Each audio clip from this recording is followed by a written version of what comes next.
Uh, so today we'll discuss about the second next topic in principles of programming language, influences on language design.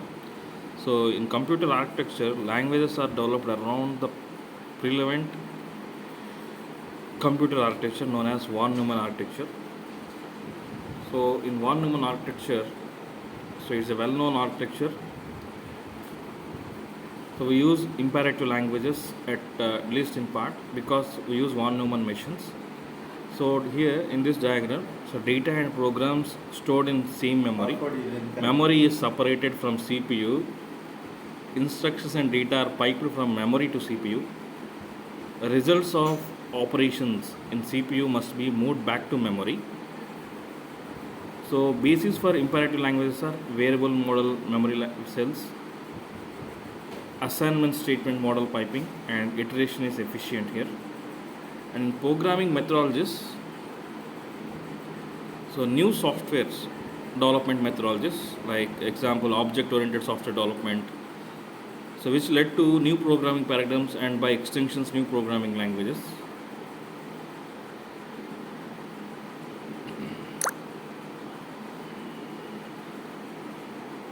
So in 1950s and early 1960s, simple applications which we can worry about machine efficiency. In late 1960s, people efficiency become important, reliability, better control structures, structured programming, and top-down design and stepwise refinement. In late 19th, we use process-oriented to data-oriented, and data abstraction we use here. In middle 1980s, object-oriented programming came, and language categories, imperative. Central features are variables, assignment statements, and iterations. So which include language that supports object-oriented programming and also include scripting languages, visual languages. So examples for imperative is C, Pascal, Java, Perl, JavaScript, Visual Basics, .NET, C++. And functional.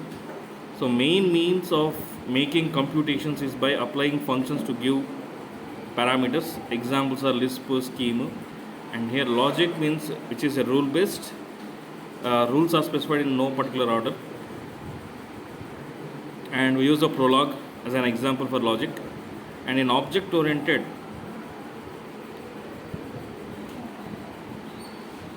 markup or programming hybrid. So markup language extended to support some programming like JSTL, XSTL.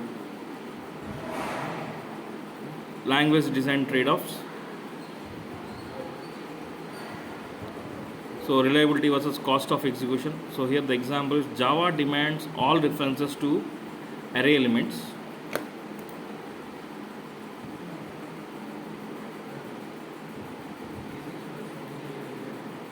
So for proper indexing which leads to increased execution cost, and reliability versus writability. So here the example is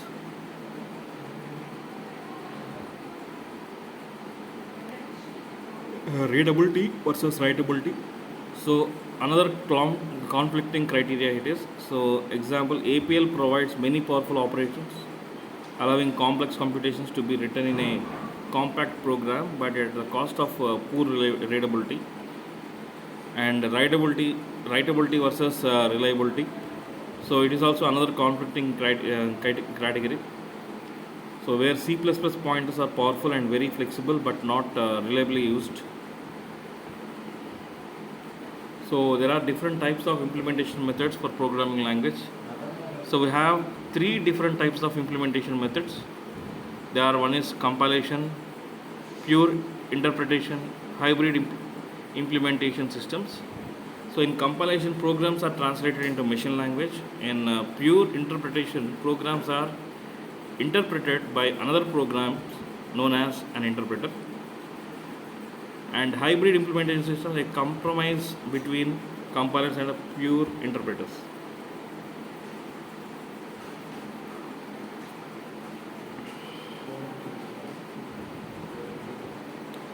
So in compilation process, we can translate high level programs into machine code.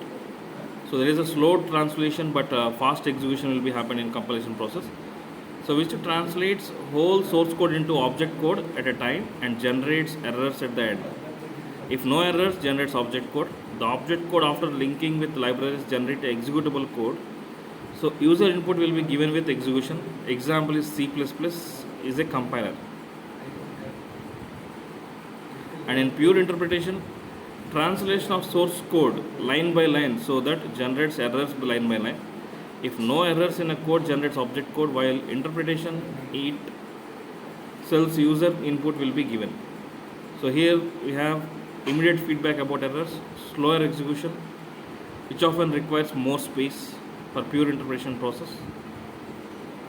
So used mainly for scripting languages, example like DBase 3+. And hybrid implementation process, a compromise between compilers and a pure interpreter. A high-level language program is translated to an intermediate language that allows easy interpretation. So it is faster than pure interpretation.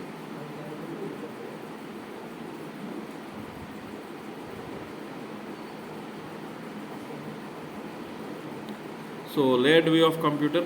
So this is operating system and language implementations are layered over machine interface of the computer, where base machine will be there, macro instruction interpreter, operating system. On the top of that we can install C++ compiler, Lisp interpreter, operating system, command interpreter, assembler, ADA compiler, C compiler, Fortran compiler. You can install anything. This is the layered view. Compilation. So we already discussed the compilation. So this is the process of compilation, where source program so went to lexical analyzer and it translates to symbol table as well as lexical units, and syntax analyzer also sends to the symbol table and parse trees, and from symbol table and syntax analyzer it will generate intermediate code generator and semantic and analyzer, and then it optimization will be performed, so which is optional one, and intermediate code will be generated code generator and machine language and then computer. So load module, so you can call it as executable image.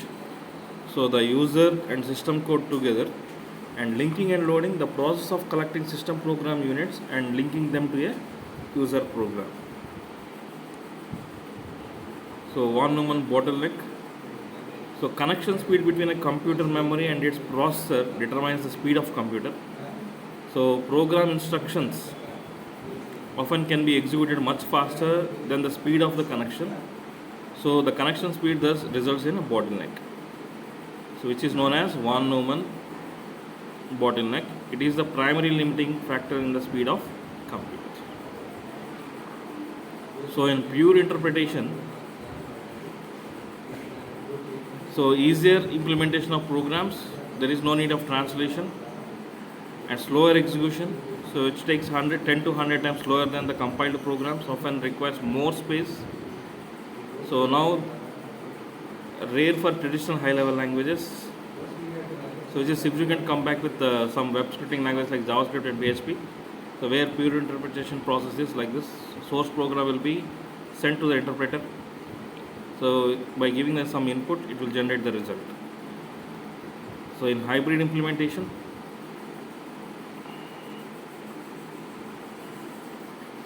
so a compromise between compiler and a pure interpreter.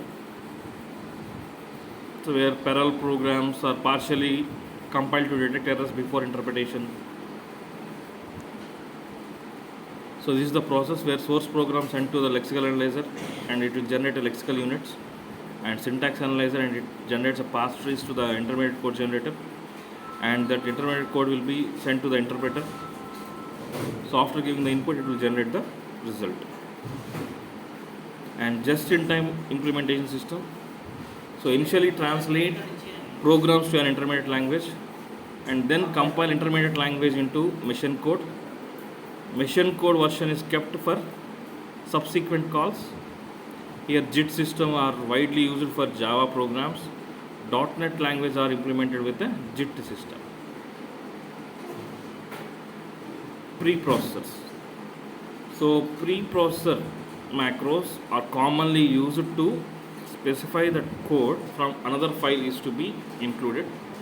So a preprocessor process a program immediately before the program is compiled to expand embedded preprocessor macros. A well-known example is C preprocessor. So it expands /include /define and similar macros.